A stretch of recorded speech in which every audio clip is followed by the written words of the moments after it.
Attack of the Killer Tomatoes. Attack of the Killer Tomatoes. This is trash. I think when I started watching this movie, I thought, is this a hidden gem? And then after about 5 more minutes, I thought, nope. But let's get into it. Attack of the Killer Tomatoes is from 1978. It lasts just under an hour and a half, and it's honestly rubbish. This is a sci-fi horror comedy. Sci-fi? The most outrageous supernatural thing about it is the attempt to comedy. It's not that bad. Sir, I think somebody's shooting at you. Well, where do you think?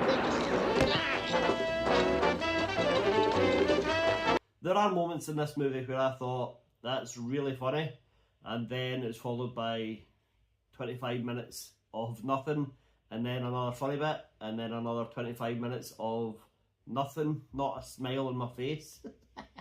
I hated the whole thing. I didn't hate it. I know what it was going for. I think maybe, was it ahead of its time? No, it's just a mess. Do you know what I think the biggest problem with this movie is? What? The acting? No, the acting is not good. What's he doing here? The president's got him keeping an eye on the investigation. Why him? Because he's got a vegetable garden, that's why, with peas and carrots and squash and tomato. That sheriff tells me there are reports of incidents like this all over the county. Oh, bullshit. One nut spots a flying saucer, and pretty soon everybody's shaking hands with little green men. God, who would have thought? All we wanted was a bigger, healthier tomato. Look out, here it comes again! The script? That's not great. The production, direction, the music, the lighting, the sound, the staging, the tasting, right, okay, it does have its problems, but the biggest problem for me in this movie is that it feels like a series of sketches which are very loosely connected. Kind of like Kentucky Fried Movie, but that was openly a series of sketches. It doesn't really have a spine of a story. I mean, it's got the tomatoes. Yeah, the whole crux of the movie is that killer tomatoes exist.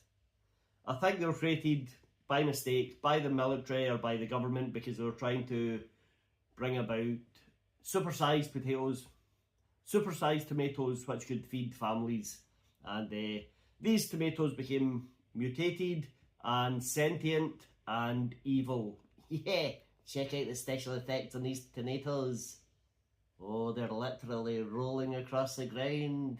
Oh, stand on them. I don't know why no one does. So our main protagonist, I guess, is Mason Dixon. What? Mason Dixon from Rocky Balboa. Oh yeah. Well, that's a different guy. Anyway, he has been tasked by the government to build up a little task force to take down the killer tomatoes. How are tomatoes killing everyone? We never find out. That's a good point, actually. We see a tomato, we see a person, and then the next thing you know, the person is dead.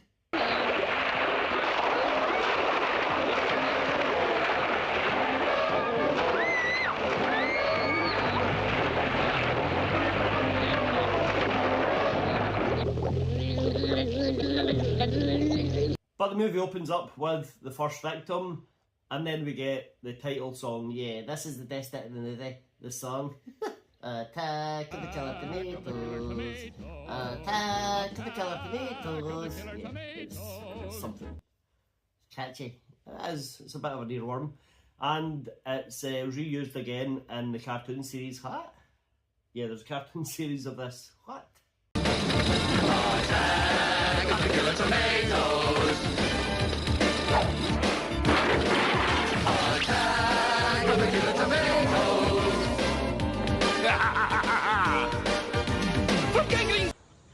That's creepy. That's creepy. After the opening song, we see a helicopter crashing. Yeah, do you know this is real? What do you mean? It really crashed? Yeah, there's no CGI, no miniatures, no miniature models or anything like that used. No. I mean, it is real.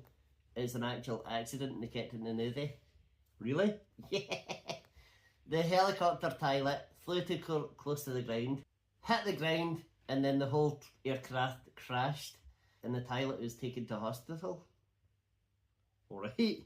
And then it cost them $60,000. That is unfortunate. It is, especially since the whole budget of the movie was $90,000. Okay, that's literally 2/3 of the budget taken up by this accidental helicopter crash. Oh my god. But as I was saying, Mason-Dixon has been tasked by these government officials who had a meeting in a war room. The war room is so small, that was really funny, I found that very amusing. And then the Japanese guy. Okay, one of the government officials, one of the experts, is a Japanese scientist, and when he speaks, his voice is dubbed like in old Japanese Godzilla movies. I believe we've made a breakthrough. Gentlemen, may I present Dr. Nukatafa? How do you do, Doctor? Very well, thank you.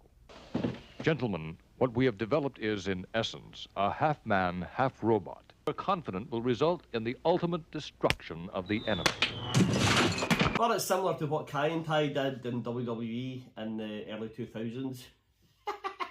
They should definitely have done better. It is clear you have become just another victim! Uh-oh. Indeed! Mason-Dixon puts together his task force. He's got an underwater expert who does nothing in the movie. He's got this World War II vet who's like crazy and still convinced the war is going on. And he is pretty much the secondary main character in this movie. Well, third. Oh yeah, the reporter, sorry. We'll get to her. He also has a master of disguise. It's this black guy wearing a false white nose. That's his disguise. Later, the master of disguise decides to infiltrate the killer tomato's base. Yeah, by now some of the tomatoes have grown to man size, basically. And the master of disguise wears a tomato costume, and that's him. He's inside. We see a scene of him with all the tomatoes sitting around the campfire, and the tomatoes are all sitting, speaking, and they're saying who wants an arm, who wants a bit of breast meat, who wants a leg. And you think they're talking about eating him, but then they cut back later, and he's sitting happily eating chicken with them. Yeah, it was a red herring. They're not going to eat him until he says, Say, will somebody please pass the ketchup?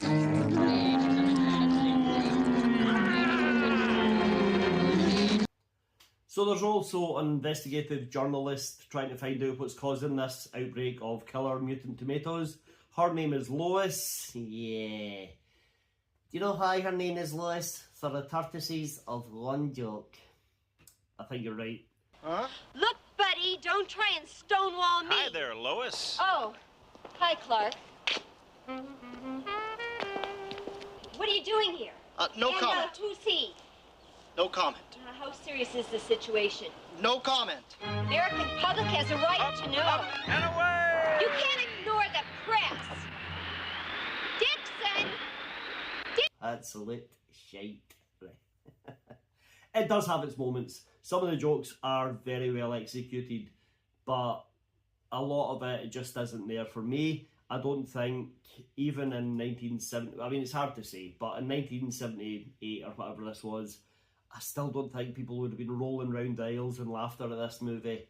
But there are a few moments that make it palatable. Ooh, Mr. Fancy. Right.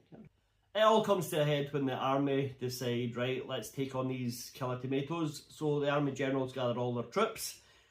They get into formation and then sing a song. It's a terrible, terrible song. Will not last long. Ain't no time to make a fuss. We gotta get those tomatoes before they get us. We're gonna be the best fish bash in the street. Then we get a night of fighting. The army go around shooting tomatoes just dead on their net.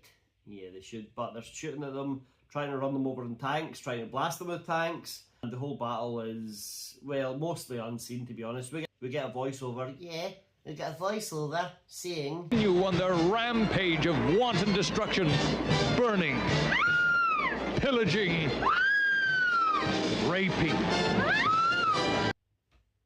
yeah. The next day, for some reason, people find out something that will drive tomatoes away or send them to their death is a song called Puberty Love. Turn on the record player! Cover your ears, everyone!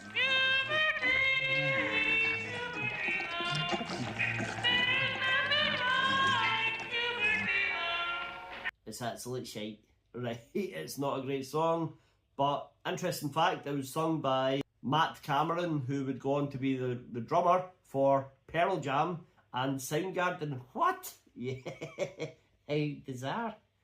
Well, yeah, I guess they'll start some there. I guess so.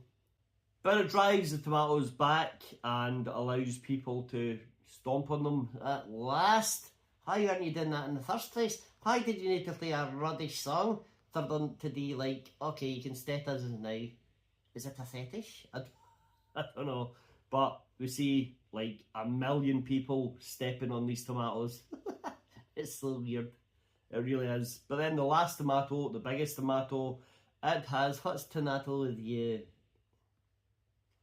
It's wearing a pair of earmuffs. So it can't hear the song. So then Mason Dixon is the one who has to face it. So he just folds up the sheet music of Puberty Love. Yeah. The tomato reads it and shrinks down to a tiny size and then is stepped on. Oh my god. It's all over. Mason bumps into Lois and it's love at first sight. He jumps into her arms, she spins him around, and then he serenades her.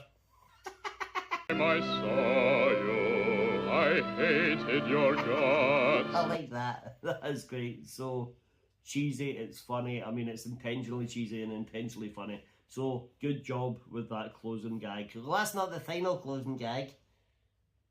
I don't remember. Right. So all the tomatoes are dead. Humanity thrives. Love has been found. A carrot appears from the ground. All right, you guys. They've gone now. Well, that's Attack of the Killer Tomatoes from 1978. Have you seen it before? Did you like it? Are you mentally unwell? Right, okay. It's rubbish. It's not a movie I'm going to watch again. I'm glad I watched it. It's a property I had heard of, and I feel like it did have a couple of decent jokes. A couple of laugh out loud moments, not many, but a couple. I hated it. Right, okay. But what do you think? Let us know, and hit like, hit subscribe, and watch another video.